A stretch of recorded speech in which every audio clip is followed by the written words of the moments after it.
네, 안녕하십니까. 비반 김종현입니다. 네, 지금부터 13주차 프레젠테이션을 시작하도록 하겠습니다.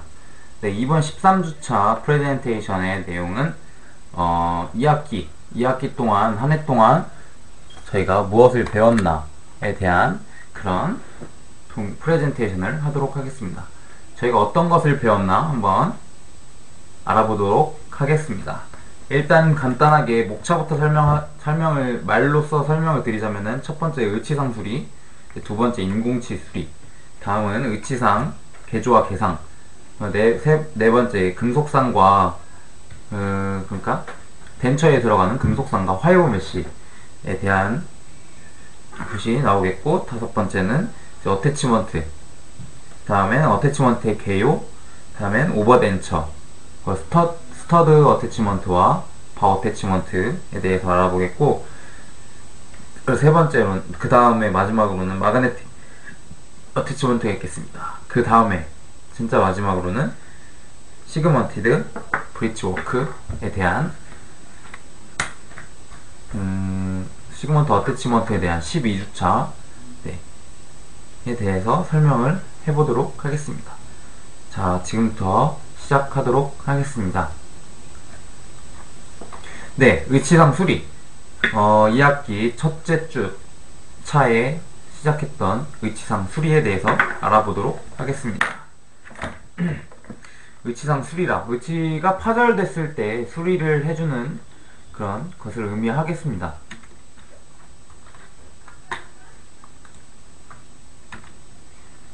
네.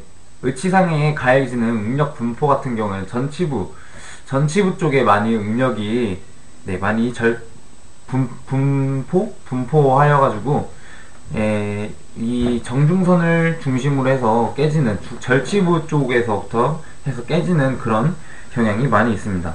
그 레진 의치상 파절 원인을 알아보도록 하겠습니다. 네, 첫 번째로는 왁스를 완전하게 제거하지 못하였을 때, 왁스를 완전히 제거하지 못했을 때, 두 번째, 치조제 근접 배열 및 협측으로 벗어난 배열.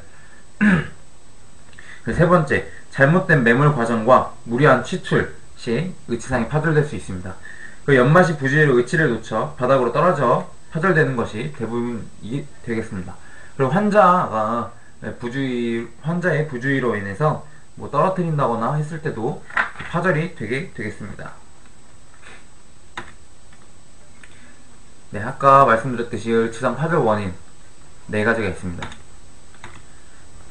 그리고 레진 의치상의 수리에는 종류가 단순 수리가 있고 복합 수리가 있습니다. 단순 수리 같은 경우에는 한 2조각 정도, 2~3조각 이 정도 나눠졌을 때 수리한 것이 이제 단순 수리가 되겠고, 그 다음으로 이제 조각조각 여러 개의 조각으로 나뉘어졌을 때 이제 복합 수리라고 할 수 있겠습니다. 이제 수리 과정을 한번 살펴볼 텐데요. 수리 과정에서는 이 파절된 부분을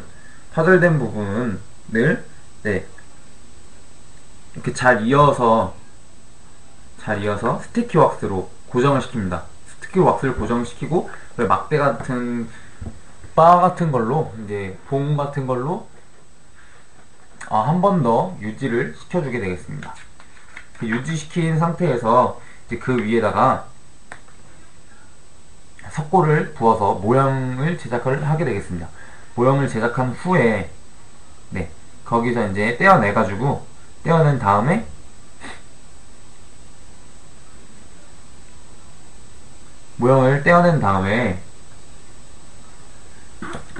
그 의치상의 도브테일을 형성을 합니다.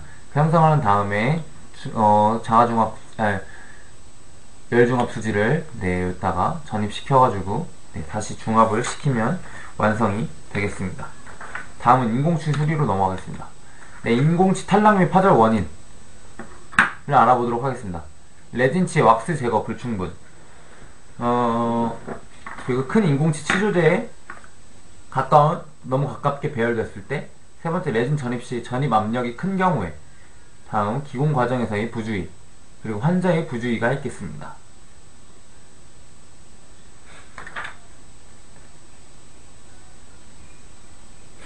네, 인공치 수리 과정에 대한 과정도 한번 설명을 드릴 텐데요. 인공치가 파절되었을 때 그 인공치를 한번 삭제를 해줘야 되겠습니다. 의치상 수리나 인공치 다시 배열 수리에서 가장 중요한 것은 이전의 상태와 똑같이 만들어주는 것이 이제 관건이 되겠습니다. 이전의 의치와 똑같이 만들어주려면은 네, 처음에 만들었을 때 그 인공치를 선택하는 것보다는 이 환자가 사용하면서 변색이 왔기 때문에 그거에 맞춰서 또 다른 인공치를 사용하도록 하는 것이 가장 올바른 방법이 되겠습니다. 올바른 방법이 되겠고, 인공치 수리 과정을 한번 넘어가 보도록 하겠습니다. 인공치 수리 과정에서는 이제 일단 파절된 인공치를 없애주어야 합니다. 완전히 없앤 후에 네, 위치상 레진 부분, 의치상이 되는 부분에서 좀 더 많이 삭제를 하여서 인공치아가 들어갈 수 있을 정도의 공간을 확보하여 줍니다. 확보한 후에는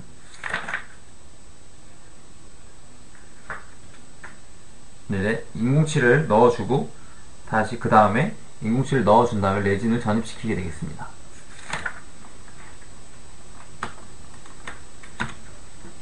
네, 다음은 이 의치상 개조와 개상이 되겠습니다.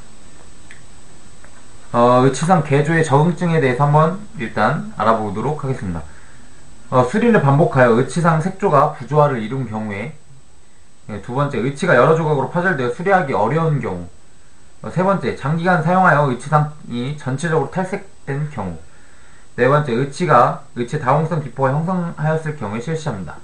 의치상 개조 시 사용되는 재료는 의치상 전체를 새로 형성해야 하므로 강도와 안정도가 우수한 열 중합 레진을 사용합니다. 그러나 근래 의치상 레진의 발전으로 자갑 중합 레진을 사용하는 경우도 있게 되겠습니다. 의치상 개조의 장점과 단점을 한번 알아보도록 하겠습니다. 의치상 개조의 장점, 새로운 레진으로 교환해줌으로 의치상에 색 차이가 없게 되겠습니다. 좀 전에 의치상의 온성에 따른 스테인 유리가 없습니다. 의치상 두께 조절이 가능하게 되겠습니다. 의치상 개조의 단점이 있겠습니다. 의치상 개조의 단점은 치연 형성 과정 중에 인공치가 변이될 수 있겠습니다. 기본 과정이 복잡하고 작업 시간이 길어지게 되겠습니다.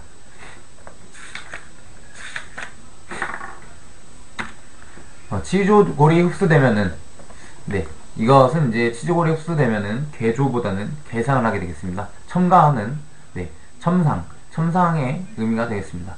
의치가 헐거워져 의치의 유지의 안정성 저하가 되고, 교합 관계가 변화가 되고, 안면 수직 고경의 변화가 있게 되고, 안면 조직 지지 상실이 있게 되겠습니다.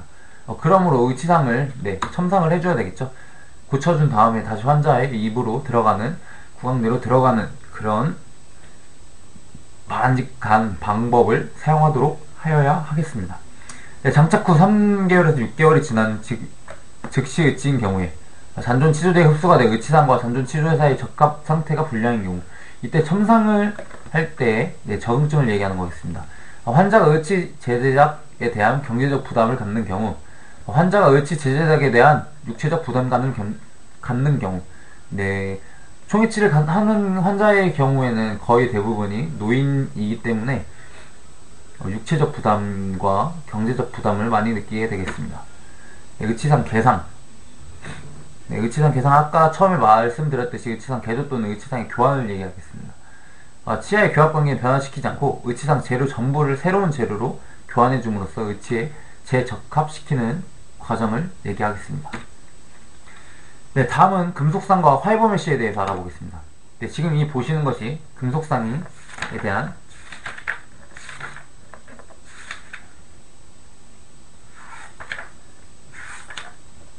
금속상에 대한 그런 그림이 되겠습니다. 총이치에서 구강 내에 들어갈 수 있을 때 의치상이 레진뿐만 아니라 금속도 되고 화이버 메쉬도 된다는 것을 이제 한번 설명해 보도록 하겠습니다. 금속상이 들어가는 경우에는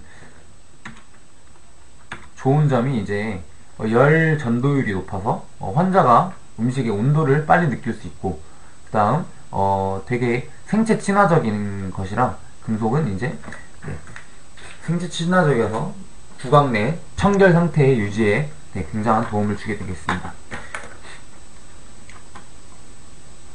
무게가 조금 더 무거워지는 경향은 있으나 강도가 강해져서 파절의 위험이 좀 더 줄어들 수 있게 되겠습니다. 네, 지금 왼쪽 보시면은 상악이고 오른쪽을 보시면 하악이 되겠습니다. 네, 다음은 화이버 메쉬입니다. 네, 화이버 메쉬 같은 경우 의치상을 더욱 강하고 더 얇고 더 가볍고 심미적이고 특별 장치가 없이 단시간에 조작할 수 있고 금속 재질이 함유되어 있지 않아 우수한 생물학적 적합성을 제공하게 되겠습니다.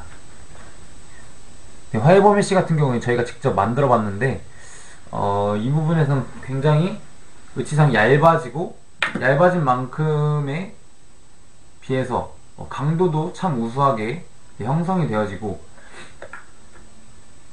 그리고 메쉬가 들어간 부분에 이제 더 얇게가 아니라 가운데 부분에 이제 뚫어준다면은 메쉬 부분만 노출되게 된다면은 환자가 음식물을 저작하고 연화시킬 때 그 뜨거운 음식이나 차가운 음식의 온도나 맛을 좀 더 느낄 수 있어서 굉장히 생체 친화적이라고 할 수 있겠습니다. 다음은 어태치먼트. 네. 어태치먼트로 들어가 보도록 하겠습니다. 네, 어태치먼트 들어가기 전에 한번 보철적 수복물의 5가지 기본 원칙에 대해서 알아보도록 하겠습니다. 네, 첫 번째로는 강하게. 네, 강하게 만들어야지 음식물 저작하거나 뭐 실수로 떨어뜨린다거나 할 때 문제가 없게 되겠습니다. 두 번째는 가볍게. 환자 구강 내에 들어가는 거기 때문에 이물감을 호소할 수 있습니다. 그렇기 때문에 가볍게 만들어주는 것이 관건이 되겠습니다. 다음 세 번째, 간단하게. 환자의 구강 내로 들어가기 위해서는 최대한 빠르게 구강 내로 들어가야 하기 때문에 최대한 설계는 간단하게 만들어 줌으로써, 그리고 복잡하지 않는 구조물로 하여야지만 이제 저작하는데 문제가 없고, 그리고 빠르게 환자에게 부철물을 전달할 수 있기 때문에 간단하게 만들어줍니다. 다음은 네 번째로 내구성입니다. 오랫동안 사용할 수 있어야지. 네, 오랫동안 사용하는 것도 오랫동안 사용하는 것도 그런 내구성을 중요로 하는 그런 원칙도 되겠지만, 내구성이 좋다는 것은 이제 계속해서 환자가 사용할 때 변형이 없어야 한다는 그런 것을 의미하기 때문에 내구적으로 만들어야 하겠습니다. 다섯 번째는 경제적입니다. 최대한 가격이 낮은 상태에서의 보철물을 만들어 줘야지 환자들도 많이 사용하고 기본적으로 사용할 수 있기 때문에 가격은 경제적으로 만드는 것이 중요하게 되겠습니다. 네, 어태치먼트로 나감에 있어서 이제 어태치먼트를 사용하게 되면은 이제 일반 클래스프를 사용하는 것보다 심미적으로 만들 수 있고, 그리고 클래스프의 단점인 지대치에 힘이 많이 가해지는데 지대치에도 하중이 많이 안 가해지는 그런 것을 덕볼 수 있게 되겠습니다. 그럼으로써 지대치의 수명이 연장되고 치조골이나 치조제에 있어서 좀 더 생체에 친화적인 그런 모습을 보여줄 수 있게 되겠습니다. 이것은 오프너의 원리입니다. 클래스프를 사용하였을 때 지대치에 어떤 힘이 가해지는가에 대한 그것을 나타내는 오프너의 원리가 되겠습니다. 1번이 이제 힘이 되겠습니다. 저작할 때 힘이 1번으로 이제 저희가 힘이 저작이 되겠고, 두 번째는 질의 받침점입니다. 어디에 받침점이 있나? 클래스프 같은 경우에 레스트에 받침점이 있게 되겠습니다. 세 번째는 저항력입니다. 이것을 버티려고 하는 힘인데, 버티려고 하는 힘을 이제 고스란히 지대치가 받게 되겠습니다. 어태치먼트의 장점이 되겠습니다. 1번이 심리성입니다. 심리적으로 우수하게 되겠습니다. 두 번째, 유지력과 안정성. 유지력이 높아지고 안정성이 좋아집니다. 클래스프 같은 경우에는 계속해서 사용하다 보면은 지대치가 좀 다를 수도 있기 때문에 이 어태치먼트의 경우에 유지력과 안정성에 대해서 좀 더 우수하게 되겠습니다. 세 번째, 지대치에 가해지는 교합압이 교합면이나 인사이드 레스트보다 치근 쪽에 위치하기 때문에 질의 힘이 짧아져서 회전력이 작아지게 되겠습니다. 이것은 말 그대로 그냥 오프너의 원리가 이제 좀 더 약해져서 질의 받침대의 위치가 달라지기 때문에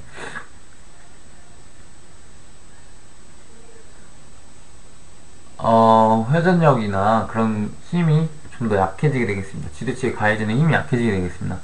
네 번째, 우수한 저작 효율을 가지고 있습니다. 다섯 번째, 유지력 조절 횟수가 적기 때문에 보철물의 수명이 길게 되겠습니다.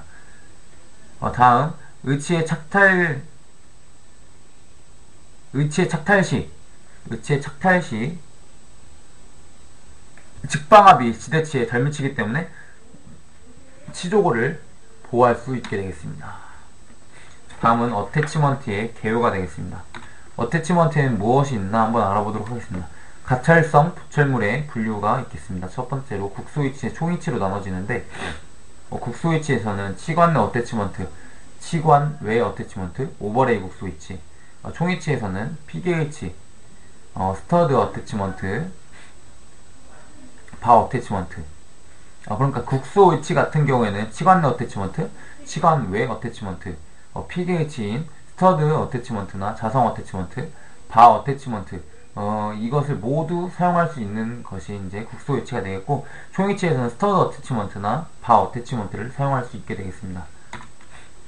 모양과 부착 위치에 따른 분류. 총 4가지로, 크게 4가지로 나눠지게 되는 게 첫 번째가 이제 모양과 부착 위치에 따른 분류가 되겠습니다.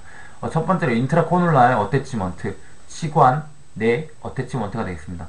두 번째, 익스트라 코로날 어태치먼트, 치관 외 어태치먼트가 되겠죠. 세 번째, 스터드 어태치먼트. 스터드 어태치먼트는 똑딱이 원리의 어태치먼트가 되겠습니다. 네 번째, 바 어태치먼트, 바형. 스터드 어태치먼트에 좀 더 진화된 형태를 띠고 있는데, 이때 양치근에 발을 하나 달아주어서 이것에 이제 유지를 얻는 그런 방법을 선택하여야 하겠습니다. 여섯 번째, 엑슬러리 어태치먼트, 보조적인 어태치먼트가 되겠습니다. 마그네틱 어태치먼트를 빼먹고 말았네요. 네, 마그네틱 어태치먼트는 자성에 의해서 이제 의치가 환자 구강 내에 좀 더 유지력을 증진시킬 수 있는 그런 어태치먼트가 되겠습니다.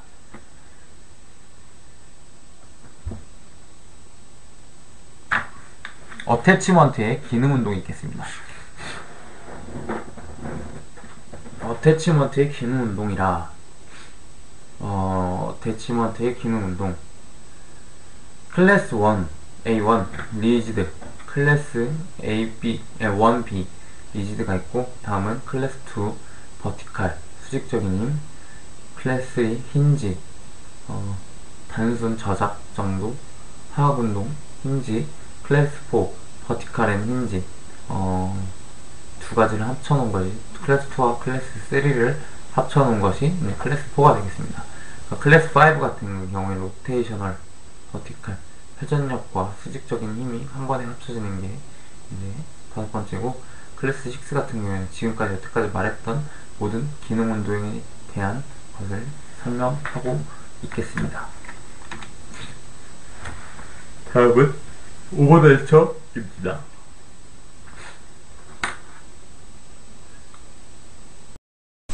자, 녹화 다시 시작하도록 하겠습니다. 오버덴처란 PGH, PGH랑 같은 말인데요. 치아의 치근을 이용하여 지지와 안정을 얻도록 제작된 총이치를 PGH라고 합니다. 구강 내에 남아있는 잔존치가 지대치로 이용하기에 부적당할 경우 치관을 잘라내고 치근만 남긴 상태에서 근관 치료 후 치근을 이용하여 총이치로 제작하는 것을 이제 PGH라고 할 수 있겠습니다.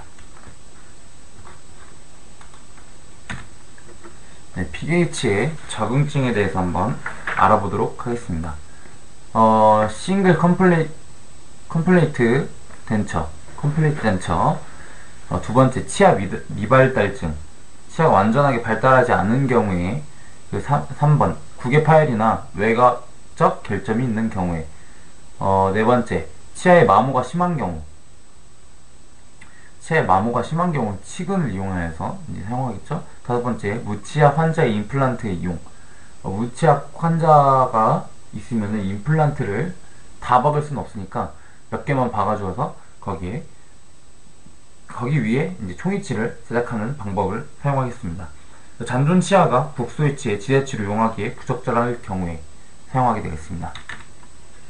오버덴처의 장점에 대해서 한번 알아보도록 하겠습니다.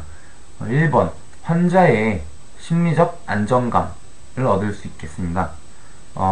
두 번째, 첫 번째 심리적 안정감 같은 경우에는 이제 덴처가 구강 내에 들어가서 달그락달그락 거리지 않기 때문에 이제 심리적 안정감을 얻을 수 있게 되겠습니다. 두 번째, 잔존 치조골의 적은 흡수가 되겠습니다. 치아가 하나라도 남아있으면은 치조골의 흡수가 더디기 때문에 잔존 치조골의 적은 흡수가 되겠습니다. 세 번째, 지지 능력 우수 있습니다. 지지 능력이 우수해질 수밖에 없게 되겠습니다. 네 번째, 촉감 식별 우수. 촉감 식별도 우수하게 받아들일 수 있게 되겠고, 치아가 있기 때문에 의치의 유지 및 안정성 증가, 당연한 얘기고, 총이치에 비해 저작 기능이 우수하게 되겠습니다. 총이치에 비해 저작 기능이 우수하게 되겠죠. 일곱 번째, 신미성이 우수해지게 되겠습니다. 여덟 번째, 임상 술식과 기공 과정 우수. 아홉 번째, 당뇨병 환자 등의 유리. 열 번째, 치근의 동요 예방. 다음은 단점입니다. 지대치에 잔존 치근을 이용하기 때문에 우시 이완율이 높습니다. 그래서 치태 관리와 구강 위생이 중요하게 되겠습니다. 그리고 휠리츠 치수 치료와 치주의 물리치료의 메탈코핑과 어태치먼트를 제작하기 때문에 총이치보다 경제적으로 부담이 되겠습니다. 그리고 세 번째, 수직악관 거리에 대한 선택에 제약이 있게 되겠습니다. 수직악관 거리가 짧게 되면 좁다고 해야죠. 수직악관 거리가 적으면 이제 바 어태치먼트를 형성해 주거나 이제 스터드 어태치먼트를 형성해 주기에는 무리가 있는 스페이스가 어느 정도 나와야 되는데 그런 공간에 의해서 제작을 하지 못할 경우도 있게 되겠습니다. 네 번째, 보철물 착탈 시 치근에 미치는 영향입니다. 보철물을 계속해서 찰탁해주면은 이거 유지를 이 부분에서 얻게 되는데 계속해서 착탈을 하게 된다면은 유지가 떨어지고 치아가 맹출되는 현상을 볼 수 있게 되겠습니다. 다섯 번째, 치주와 치근에 영향을 미치게 되겠습니다. 오버덴처의 분류는 세 가지로 나눌 수 있겠습니다. 스터드 어태치먼트와 바 어태치먼트, 마그네틱 어태치먼트가 있겠습니다. 다음 오버덴처의 치료 순서를 알아보도록 하겠습니다. 치료 순서 1. 지대치 선택을 하고 2. 지대치를 발치를 하게 되겠습니다. 지대치의 치주 치료를 하고 지대치 근관 치료, 임시 의치를 제작하게 되겠습니다. 지대치 완성시키면은 PDH를 완성시키게 되겠습니다. 오버덴처 제작 시 고려사항. 1번, 지대치가 얼마나 건강한지 볼 수 있겠고, 두 번째, 수직 악간거리. 세 번째, 악궁에 따른 선택을 하게 되겠습니다. 삽입로, 패스가 나오지 않으면은, 오버덴처를 끼워주기 어렵게 되겠죠. 다섯 번째, 유지. 얼마나 유지를 할 수 있나, 유지력에 대한 것도 한번 확인하게 되겠습니다. 여섯 번째는 완화평을 해줄 것인가, 비완화평을 해줄 것인가, 정하게 되겠습니다. 지대치의 선택은 지대치의 치주 건강도가 불량할 경우에는 고경이 낮은 어태치먼트를 사용하게 되겠습니다. 고경이 낮아야지만 이제 지대치에 가해지는 힘이 적어지기 때문에 네, 어태치먼트는 그런 것을 사용하게 되겠습니다. 리질리언트 타입과 리지드 타입 선택 시 이제 리질리언트와 리지드 타입은 완화평이냐 비완화평이냐를 이제 나타내는 것이기 때문에 기능 시 발생되는 교합압을 지대치로 잔존치주제로 교합압을 어느 쪽으로 보낼 것인가에 따라서 이제 악궁에 따라서 선택할 때는 상악 모두 오버덴처, 상악의 리지드 타입, 하악의 리질리언트 타입을 사용하도록 하겠습니다. 하악이 이제 이렇게 움직이는 네, 하악이니까 하악골이 움직이기 때문에 하악의 리질리언트 타입을 하게 되겠습니다. 상악이 자연치열, 하악이 오버덴처, 리질리언트 타입으로 상악 동시에 적용은 이제 안 되게 되겠습니다. 세 번째, 대합치가 총이치일 경우 리지드 타입. 네, 대합치가 총이치일 경우는 리지드 타입을 사용하게 되겠습니다. 다음은 스터드 어태치먼트에 대해서 알아보도록 하겠습니다. 스터드 어태치먼트는 지대치의 치근면을 이용한 PGH로서 바 어태치먼트에 비해 구강 위생이 더 좋으며 지대치 상태에 따라서 근관과 치근과 치관의 비율을 낮게 위치시킬 수 있는 특징이 있게 되겠습니다. 특징 중에는 바 어태치먼트에 비해 이제 청소 및 시스템 관리가 용이 네, 두 번째 지대치의 위치 상태에 관계없이 의치를 제작할 수 있고 발과할 경우 총위치로 쉽게 전환할 수 있습니다. 스터드 어태치먼트의 적응증 같은 경우에는 스터드 어태치먼트는 이제 치근은 건강하나 치관이 우식이나 과마모증 등으로 인하여 지대치를 이용하기에 부적절하거나 국소위치 지대치로 이용하기에 부적절할 경우에 치아를 잘라내고 치근을 이용하는 부채물이 되겠습니다. 분류 스터드 어태치먼트는 치근 코핑에 연결되어 있는 기능을 이루어지는 4가지 방법을 이용하여 제작할 수 있게 되겠습니다. 치근 외 어태치먼트가 있고 치근 내 어태치먼트가 있습니다. 직접용 어태치먼트와 임플란트용 어태치먼트가 있습니다. 치근 외 어태치먼트 같은 경우에는 메탈 코핑 위에 스터드 타입으로 메일 파트가 돌출되어 있고 피메일 파트가 의치상 내에 위치하여 있어서 이것이 이제 연결될 기능을 하게 되는 것을 말하게 되겠습니다. 치근 내 어태치먼트 같은 경우는 반대죠. 치근 외 어태치먼트와 치근 외 어태치먼트의 반대의 개념으로 이제 메일 파트가 의치상에 부착되고 피메일 파트가 치근 내에 위치되어 있어 이것이 연결되어 기능을 하게 되는 것을 말하겠습니다. 직접용 어태치먼트 같은 경우에는 메탈 코핑을 제작하지 않고 근관 형성 후 치근에 직접 부착하여 이용하는 방법을 말하게 되겠습니다. 네 번째, 임플란트용 어태치먼트. 임플란트나 조직이 연장된 부분을 스크류로 고정하여 이용하는 방법을 말하게 되겠습니다.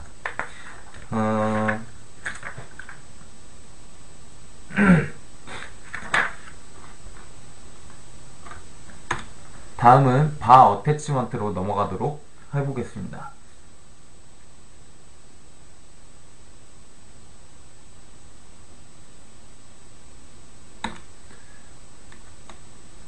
네, 바 어태치먼트 같은 경우 오버덴처의 한 가지가 되겠습니다. 적응증 같은 경우는 심하게 흡수된 부분 무치약에서 이용을 하게 되겠고 파샬덴처나 오버덴처 임플란트 네. 다시 한번 알아보도록 하겠습니다.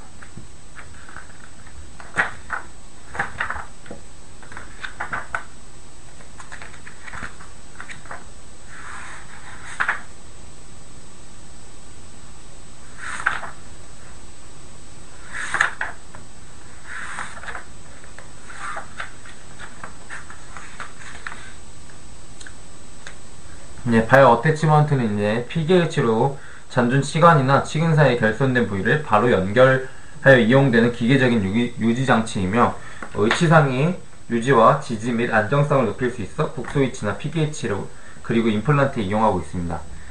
적응증 같은 경우에는 이제 바이오 어태치먼트는 지대치의 치주 건강도가 좋지 않거나 치관의 우식이나 과도한 마모증으로 인하여 국소위치 지대치를 이용하기 부적절할 때 치관을 잘라내고 치아나 치근을 바로 연결해 사용하기 때문에 저작 시 지대치에 가해지는 측방압을 줄일 수 있으며 한쪽으로만 가해지는 교합압을 반대쪽까지 분산시켜 잔존 자연치의 수명을 연장시킬 수 있게 되겠습니다. 치아의 클래스프를 이용할 경우 측방압이 치관 상부에 위치되어 지대치에 분리할 경우에 치아를 잘라내고 측방압에 견딜 수 있도록 하게 되겠습니다. 단점의 경우 스터드 어태치먼트에 비해 치태 관리와 구강 위생이 더욱 요구됩니다. 두 번째, 증관치료 또는 메탈코핑과 어태치먼트인 제작을 위한 비용이 더 많이 듭니다. 세 번째, 투지 각근 거리를 고려해 어태치먼트를 선택해야 합니다. 네 번째, 정밀 어태치먼트인 경우 납작으로 바와 메탈 코핑을 연결하기 때문에 제작 과정이 복잡하게 되겠습니다. 네, 기능운동 허용 여부에 따른 바 어태치먼트의 분류가 있겠습니다. 네, 완화판 같은 경우에는 바 조인트 타입 있고 비완화판은 바 유닛 타입 있게 되겠습니다.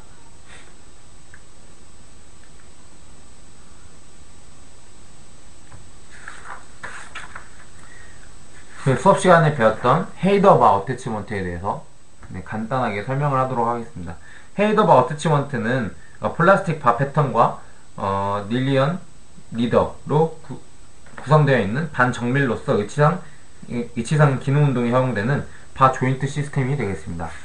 적응증 같은 경우에는 헤이더 바 어태치먼트는 어태치먼트를 시상면에 수직으로 위치시킴으로써 이제 힝잉 무브먼트를 얻을 수 있어 치조골이 심하게 흡수된 구스위치와 PGH 그리고 임플란트에 많이 적용되며 정사각형이나 넓은 악궁에 폭넓게 적용할 수 있게 되겠습니다. 비적응증 같은 경우에 이제 어태치먼트와 레진치를 장착하기에 공간이 불충분할 경우 치주 지지가 약할 경우 그리고 환자가 바 수복물의 구강 상태, 구강 위생 관리를 제대로 할 수 없는 경우에 이를 피해야 하겠습니다.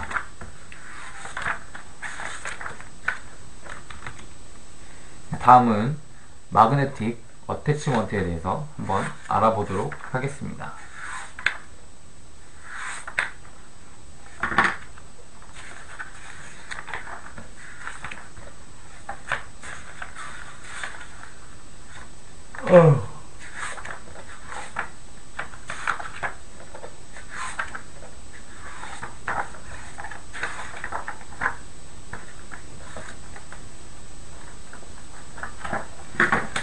네.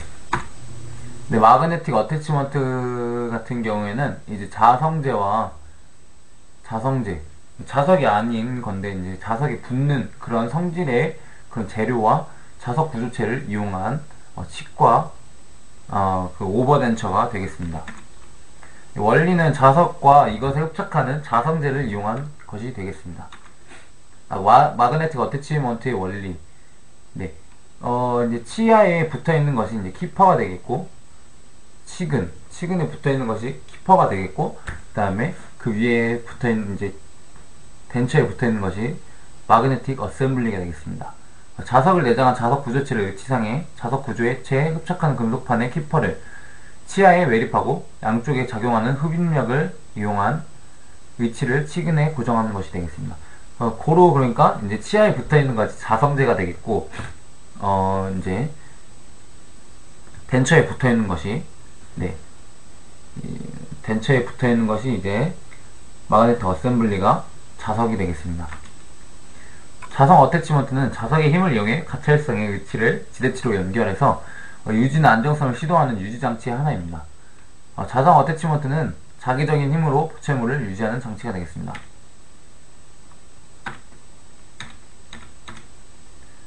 네, 이때 키퍼의 형태를 한번 보도록 하겠습니다.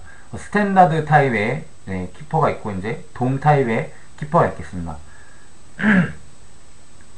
스탠다드한 타입의 보다는 이제 돔 타입의 형태가 조금 더 유지력에 좋은 효과를 볼 수 있게 되겠습니다. 측방압이나 이런 것에 대해서 조금 더 평행하게 움직이지 않기 때문에 유지력이 좀 더 좋을 수 있게 되겠습니다. 여기서 보시면은 마우스가 보이지 않네요. 이 부분 중간 부분에 이제 홈이 패여져 있는데 홈 패여진 부분에는 키퍼가 들어가고 여기에 이제 시그멘테이션을 할 텐데, 이제 시멘테이션 하게 되면 시멘테이션 여기 들어가고, 나중에 유지력을 좀 더 증진시키기 위해서 홈을 파준 것이고, 이게 언더컷을 형성해 준 것이고, 그리고 이거 여기 보이시면 목 부분, 넥 부분이 이렇게 얇은데, 이 얇은 부분에 대한 이유는 우리가 어택치면 이 키퍼를 사용할 때 어떤 한 치아가 경사져 있으면은 이 키퍼를 조금은 휘어줘서 패스가 나올 수 있도록 만들기 위해서 넥 부분을 조금 얇게 하여서 구부릴 수 있는 것이 가능하게 이렇게 제작하여 주게 되겠습니다. 네, 이거는 이제 400g 폴스에서 마그네틱 어셈블리의 세기에 대한 얘기가 되겠습니다. 마그네틱 어셈블리의 세기는 400g 폴스에서 800g 폴스까지 가능하게 되겠습니다. 이 이상 800 이상을 넘어가게 되거나 400 이하로 떨어지게 된다면은 어떻게 될까요? 일단 800 이상으로 넘어가게 된다면은 너무 강한 유지력으로 흡착력으로 인해서 의치의 착탈이 약간 힘들어질 수 있겠고, 착탈이 가능하더라도 이제 지대체에 무리한 힘을 가해지기 때문에 이 치아가 정출할 수 있는 그런 형태가 될 수도 있겠습니다. 그리고 400g 폴스 이하로 떨어지게 된다면은 너무 낮은 유지력으로 인하여 이제 의치의 유지력이 불가능하게 되겠습니다. 그러니까 비싼 돈 들여서 굳이 왜 마그네틱 어태치먼트를 사용하였냐가 될 수도 있기 때문에 400 이하로는 해주지 않게 되겠습니다. 다음은 마그네틱 어셈블리의 완화평과 비완화평에 대한 그림이 되겠습니다. 왼쪽 같은 경우에는 비완화평이 되겠고, 오른쪽 같은 경우에는 완화평이 되겠습니다. 마그네틱 어셈블리의 위쪽에 이제 노란 색깔 쿠션 볼을 넣고, 그 다음에 그 위에다가 고무 캐핑을 하게 되겠습니다. 그러면은 이 노란 색깔 부분이 완충을 하게 되면서 조금은 기능 운동을 할 수 있게 되겠습니다. 마그네틱 어셈블리와 키퍼로 구성하게 되겠습니다. 키퍼는 스테인리스 계통으로 제작하고, 마그네틱 어셈블리 같은 경우는 자석의 윗부분은 스테인리스 강으로 캡슐화를 시키고, 내부는 자석을 사용하게 되겠습니다.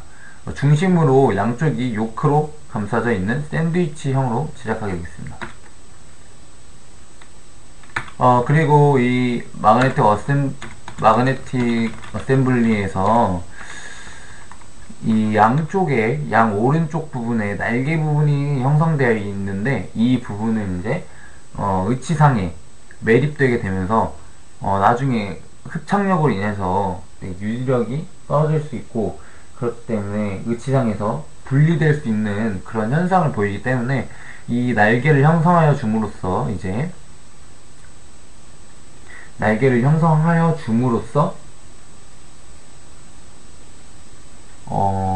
의치상에 잘 유지될 수 있게, 잘 붙어 있을 수 있게, 잘 매립될 수 있게, 그렇게 날개를 형성해 준 것이 되겠습니다. 다음은 마그네틱 어태치먼트와 클래스프를 이용한 경우가 되겠습니다. 첫 번째, 기계적인 유지장치와 같이 아무나 파손되는 부분 없이 장기간 사용하여도 유지력이 떨어지지 않습니다. 두 번째, 키퍼의 두께나 자석 구조체와 자성재와의 공간을 변화시킴으로써 유지력 조절이 가능하겠습니다. 세 번째, 의치 표면에 노출되지 않기 때문에 신미성이 우수하게 되겠습니다. 네 번째, 자력에 의해서 의치를 흡인하기 때문에 기계적 유지장치와 같이 마모에 의해서 유지력이 떨어지지 않습니다. 다섯 번째, 의치의 착탈 방향이 자유롭기 때문에 제작 시 설계가 쉽고 고령자와 팔이 부자연스러운 환자에게 적당하게 되겠습니다. 여섯 번째, 의치 착탈 시 지대치에 전달되는 스트레스가 적습니다. 일곱 번째, 수평 방향으로 흡입력이 적기 때문에 지대치에 해로운 측방압이 무리하게 전달되지 않습니다. 여덟 번째, 특수한 기구와 기술은 불필요하기 때문에 임상 술실과 기공 과정이 전달이 간단하게 되겠습니다. 아홉 번째, 의체 착탈이 자유롭기 때문에 보철물 디자인이 쉽고 다른 유지장치와 병행하여 이용할 수 있습니다. 열 번째, 완성 의치가 복잡하지 않기 때문에 환자 자신이 관리하기 쉽습니다. 그리고 11번째, 지대치의 상태에 맞추어 부담 분담이 가능하게 되겠습니다. 12번째, 어태치먼트의 유지력은 자석 구조체가 근면판에서 떼면 급격히 감소하기 때문에 의치의 착탈 시에 지대치에 비기능적인 힘이 가해질 위험성이 높습니다. 적습니다. 14번째, 적용 범위가 넓게 되겠습니다. 14번째, 재사용이 가능하게 되겠습니다. 교수님께서 얘기하시기를 이제 대물림이 가능하다 이러셨는데, 네, 대물림까지 가능한 그런 어태치먼트가 되겠습니다. 15번째, 탈락 시 보건력이 발휘되겠습니다. 임상에서 자동 어태치먼트가 기피되었던 큰 이유는 알아보겠습니다. 이제 첫 번째로는 그 마그네틱 어셈블리의 크기가 너무 컸기 때문에 의치상에 들어가기엔 부적절한 그런 형태를 띠고 있었고, 부식성, 스테인리스가 나오기 전에는 네, 부식성이라. 그 다음 자석 구조체가 탈락되는 경우, 네, 의치상에서 빠져나오는 경우를 말하게 되겠습니다. 네, 컴퓨터의 형상화, 그리고 부식성 해결, 자석 구조체의 레이저 밀봉화, 크기 해결, 초소형이 되겠습니다. 자성 어태치먼트를 이용한 경우에 측방력과 회전력이 미칠 경우, 네, 이 부분에 대해서는 그냥 좀 넘어가도록 하겠습니다. 다들 간단하게 이제 설명하는 것이기 때문에 이 부분에 대해서는 살짝 넘어가도록 하겠습니다. 마그네틱 어태치먼트의 변천 과정입니다. 1세대에서는 굉장히 무식하게 생겼고, 2세대, 3세대는 굉장히 비슷하게 생겼는데, 2세대 같은 경우는 홈이 파여져 있고, 3세대 같은 경우는 날개가 달려 있습니다.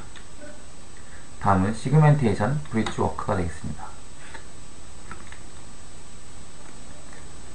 시그멘티드, 픽스드 브릿지 워크, 논 패러렐드 어버트먼트, 픽스드 리무어블 브릿지 워크, 컨버션 capabilities, 인디케이션, 자격증에 대해서 알아볼 텐데요. 첫 번째로는 이 패스가 나오지 않을 때, 지대치가 서로 평행하게 들어가지 않을 때, 네, 이것을 사용해 주게 되겠고, 너무 많은 치아들이 네, 이제 없어서 한 번에 긴 브릿지를 제작해 줄 때, 네, 이것을 사용하게 되겠습니다. 비적응증 같은 경우에는 결손 치아가 구치부에서 3개 이상인 경우, 대합치가 없는 경우에, 지대치의 동요도가 아주 심한 경우에 사용을 할 수 없게 되겠습니다. 제작 시 고려사항이 있겠습니다. 일단 지대치에 중간 지대치가 있는 경우에 5번 브릿지를 만들어줄 경우에 네, 어태치먼트를 사용하게 되겠습니다. 중간 지대치인 이소고치가 지렛대의 풀크럼으로 작용하여 전방의 견치관이 빠지는 방향의 힘으로 가해져 이렇게 되겠습니다. 일단 시소에 이렇게 영향을 받게 되겠습니다. 시소의 원리를 쓰게 되겠는데, 이런 식으로 있을 때 견치 부분이 네, 구치 부분이 저작의 힘을 많이 받아서 견치 부분이 이렇게 뜨는 듯한 그런 느낌을 줄 수 있는데, 이때